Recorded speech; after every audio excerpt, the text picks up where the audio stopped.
ఒక నిరుపేద రైతుకు ధనికుడయ్యే అవకాశం వచ్చింది. కానీ తన చేతులారా ఆ అవకాశాన్ని ఎలా పోగొట్టుకున్నాడో తెలుసా?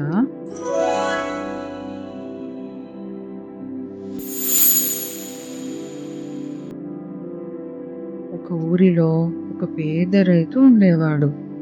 ఒకరోజు అతనికి ఒక వింతైన బాతు దొరుకుతుంది. ఆ బాతు ప్రతిరోజు ఒక బంగారు గుడ్డు పెట్టేది.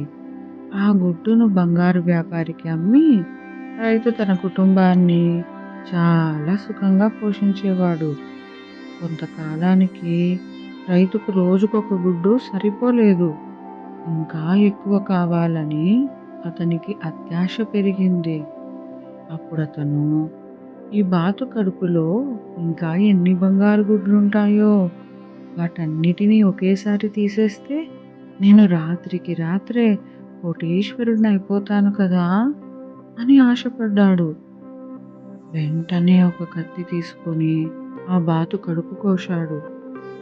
కానీ అందులో రక్తం తప్ప ఒక్క బంగారు గుడ్డు కూడా లేదు. రైతు తన అత్యాశ వల్ల రోజూ దొరికే బంగారు గుడ్డును మాత్రమే కాదు, ఆ గుడ్డు పెట్టే బాతును కూడా కోల్పోయాడు. ఈ పద్యమే ఈ కథకు ప్రేరణ. ఆశ చేత మనుజులు మోసపోరే సుమతి, అత్యాశ పెరిగినంత ఆపద దగ్గరగున్ సుమతి. ఈ పద్యానికి భావం ఏంటంటే, అత్యాశ పెరిగితే మనిషి ఆలోచన కోల్పోతాడు.